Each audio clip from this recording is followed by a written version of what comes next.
نحمده ونصلي على رسوله الكريم اما بعد فاعوذ بالله من الشیطان الرجیم بسم اللہ الرحمن الرحیم۔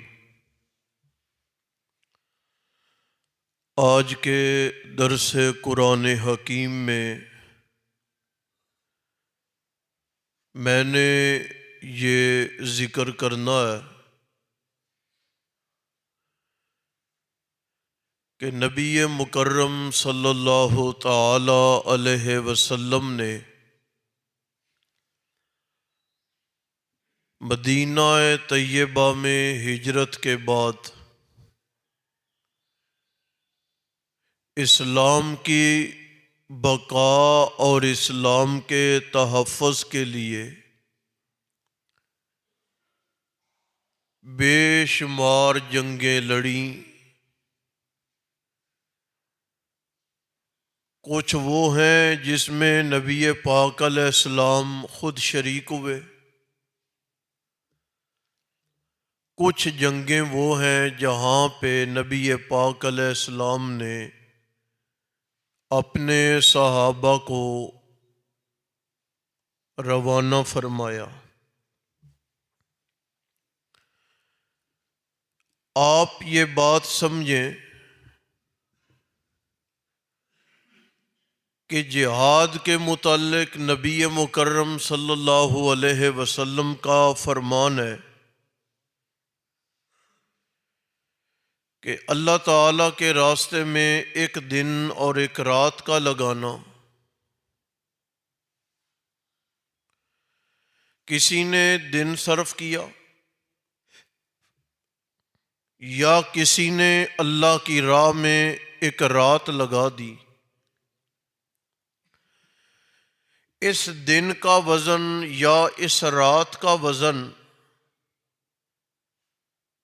اسے ترازو کی ایک جانب رکھا جائے، ساری دنیا میں جو کچھ بھی ہے وہ ترازو کے دوسرے حصے میں رکھا جائے۔ شہادت پانا تو دور کی بات ہے، ایک دن جو اللہ کی راہ میں میدان جنگ میں اسلام کے لیے گزارا ہے نا،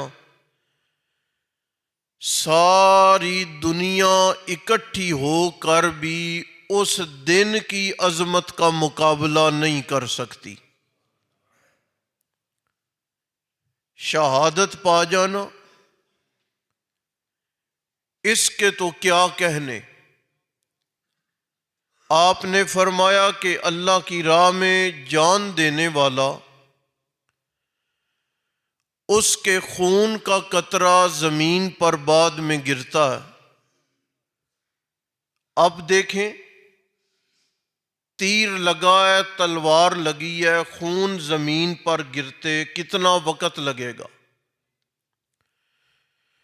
فرمایا جسم سے خون نکلا ہے، ابھی زمین پر گرا نہیں، اللہ اس کے گزشتہ سارے گناہ معاف کر دیتے ہیں۔ اور نبی پاک علیہ السلام نے یہ بھی فرمایا کہ شہیدوں کی جماعت وہ خوش قسمت جماعت ہے کہ جنت میں ان کی جب روحیں سبز پرندوں میں ڈال کے انہیں جنت نصیب کر دی جائے گی،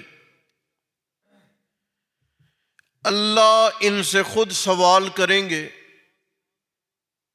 تمہیں کوئی شے چاہیے؟ یا اللہ نہیں۔ کچھ وقت کے بعد اللہ پھر فرمائیں گے کوئی شے چاہیے؟ مولا دنیا کی ہر نعمت موجود ہے، کچھ نہیں چاہیے۔ کچھ عرصے کے بعد اللہ پھر فرمائیں گے کوئی شے چاہیے؟ تو یہ شہداء جو ہیں وہ سر جوڑ کے بیٹھیں گے کہ بار بار جو کہا جا رہا ہے کچھ مانگ لیں۔ اللہ سے درخواست کریں گے، مولا انت رد ارواحنا فی اجسادنا لِأَنْ أُقْتَلَ فِي سَبِيلِكَ مَرَّةً أُخْرَى، ہماری یہ روح ہمارے جسموں میں دوبارہ بھیج، تیری جنت بڑی مزے کی شے ہے، بڑا لطف ہے، بڑا سکون ہے، رہنے کی جگہ ہے، لیکن مولا میدان جنگ میں تیرے دین کی بقا کے لیے کٹ جانے کا جو لطف آیا تھا نا، وہ یہاں بیٹھ کے نہیں آ رہا۔ اب آپ اندازہ کریں گے، یہ جو اسلام کی پہلی جنگ ہے، یہ بدر کی لڑائی ہے۔ بندے کتنے؟ 313۔ اسباب کوئی نہیں، ذرائع کوئی نہیں، اسلحہ کوئی نہیں، سواریاں کوئی نہیں۔ اللہ کہتے ہیں قد نصرکم اللہ، میں اللہ نے تمہاری مدد کی۔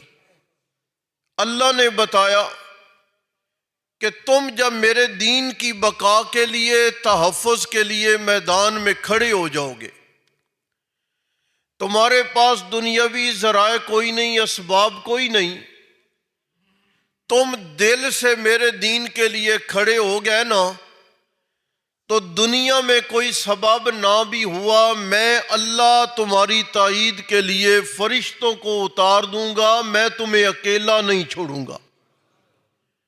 آئے فرشتے، صحابہ کہتے ہیں یا رسول اللہ، ہم جب میدان جنگ میں لڑائی کرتے ہیں، ہم یوں تلوار نکال کے یوں کرتے ہیں نا، اگلے کا سر ہماری تلوار لگنے سے پہلے قلم ہو جاتا ہے۔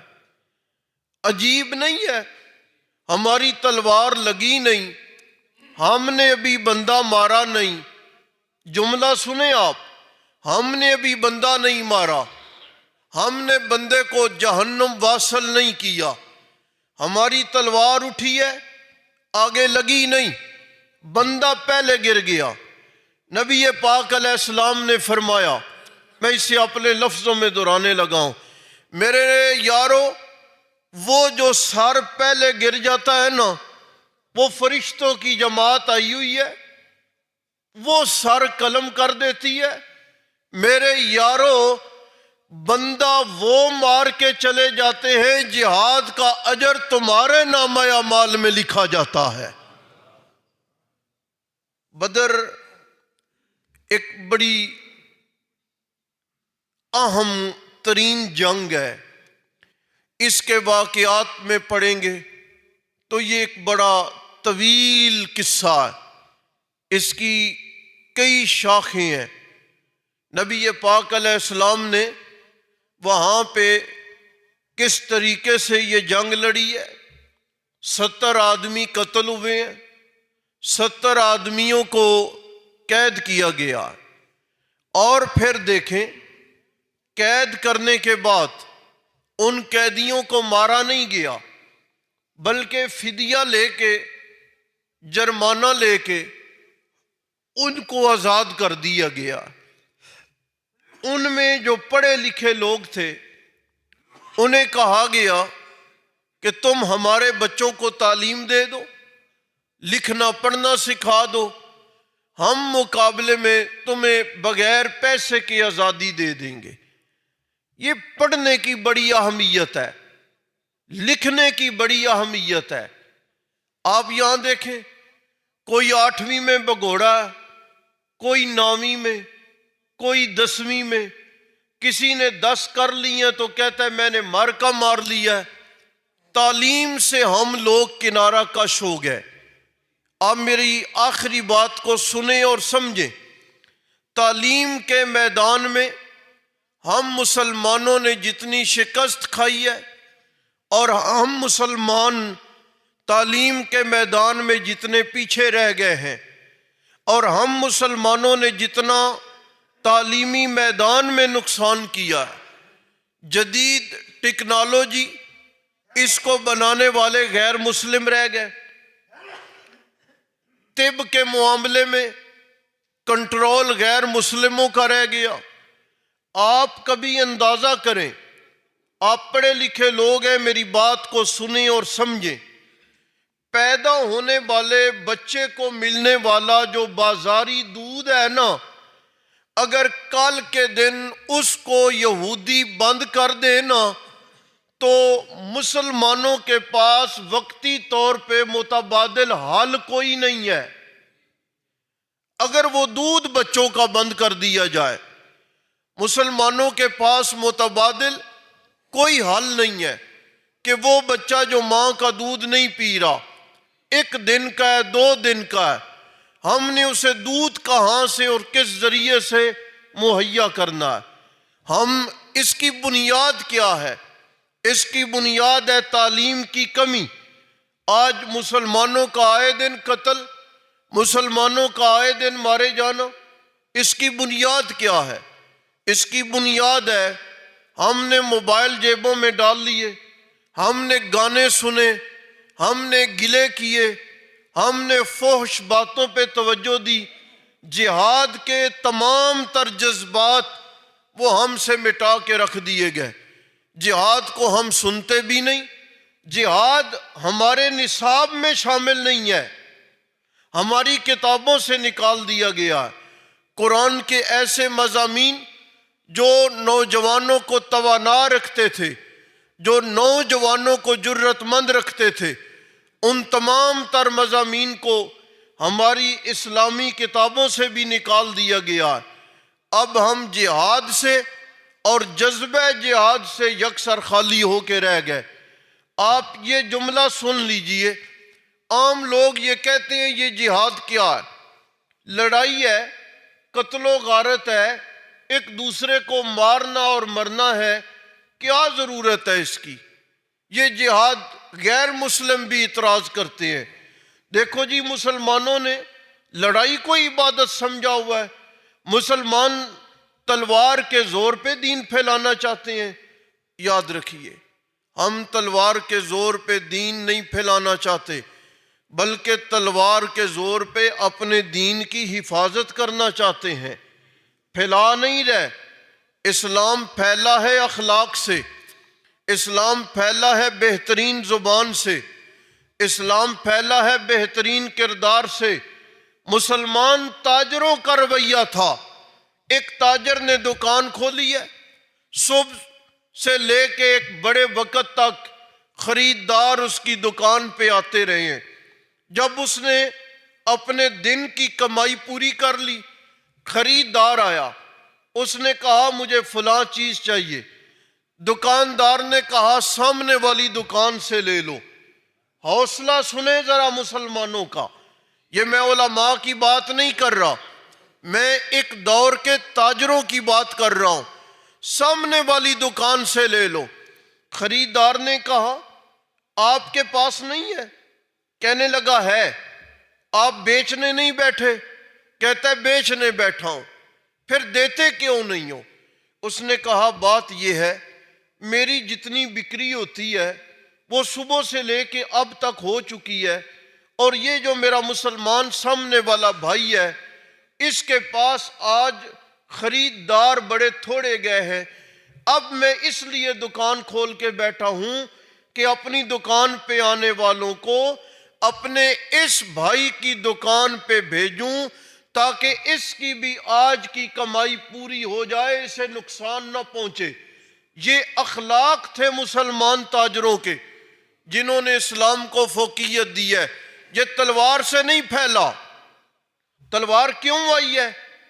حضرت تھانوی رحمۃ اللہ علیہ نے لکھا ہے کہ کسی آدمی کو زخم ہو جاتا ہے، اس زخم میں پیپ پڑ جاتی ہے، اور اس کا علاج کرنے کے لیے طبیب نے ایک چھری لی ہے، ایک کوئی تیز چیز لی ہے، زخم پہ ماری، اور زخم سے وہ گندا مادہ اور وہ پیپ اور چھری اور کسی لوہے کی تیز دھار چیز کے لگنے سے وہ جسم سے نکل گئی، بہہ گئی، ختم ہو گئی، زخم ٹھیک ہونے لگ گیا۔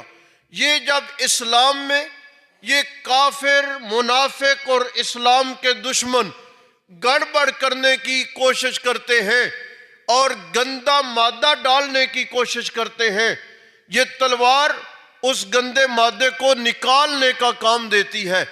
آج تک مسلمانوں نے تلوار کے زور پہ کسی کو کلمہ نہیں پڑھایا، آج تک پوری تاریخ میں جتنے بھی کلمے پڑھے گئے۔ مجھے ایک بات ذہن میں آ گئی، قیدی تھے مسجد نبوی میں، مسلمان نہیں ہے، جنگ ہوئی ہے، بدلے میں بندوں کو پکڑا گیا ہے، انہیں رسیوں سے لا کے مسجد نبوی کے ستونوں کے ساتھ باندھ دیا گیا ہے۔ رات کا وقت ہے، ایک قیدی کے کرانے کی آواز آ رہی ہے۔ نبی پاک علیہ السلام کبھی دائیں کروٹ، کبھی بائیں کروٹ، پھر دائیں کروٹ، پھر بائیں کروٹ۔ محسوس کیا یا رسول اللہ آپ کو نیند نہیں پڑ رہی؟ نبی پاک علیہ السلام نے فرمایا ان قیدیوں کے کرانے کی وجہ سے مجھے تکلیف ہو رہی ہے۔ وہ کون قیدی ہیں؟ وہ کافر قیدی ہیں۔ اتنا احساس پیدا کیا ہے نبی پاک علیہ السلام نے امت میں۔ صحابہ کہتے ہیں ہم گئے، ہم نے سارے کافر قیدیوں کی رسیاں ڈھیلی گیں، ان کو بیٹھنا اٹھنا آسان ہوا، ان کے کراہنے کی آواز بند ہوئی، تب جا کے نبی پاک علیہ السلام نے آرام فرمایا۔ میرے بھائیوں، میں عرض یہ کرنا چاہتا ہوں، ہمیں اپنا رخ بدلنا پڑے گا، تعلیم کے میدان میں ہمیں آگے جانا پڑے گا، اور ہمیں ان لاغو اور فضول باتوں سے کنارہ کش ہو کے اپنی تمام تر توانائیاں اپنے ملک کے تحفظ کے لیے، اپنے ملک کی بقا کے لیے، اپنے مذہب کے تحفظ اور مذہب کی بقا کے لیے، اپنے مسلمان بہن بھائیوں کی عزت کی ناموس اور تحفظ کے لیے ہمیں اپنی ساری ہمتیں صرف کرنا پڑیں گی۔ اگر ہم نے یہ کر لیا تو دنیا سنور جائے گی، آخرت بھی درست ہو جائے گی، اور اگر ہم نے یہ نہ کیا تو ہمارا ہر آنے والا دن نقصان میں ہوگا۔ اللہ تعالیٰ سے دعا ہے اللہ عمل کی توفیق نصیب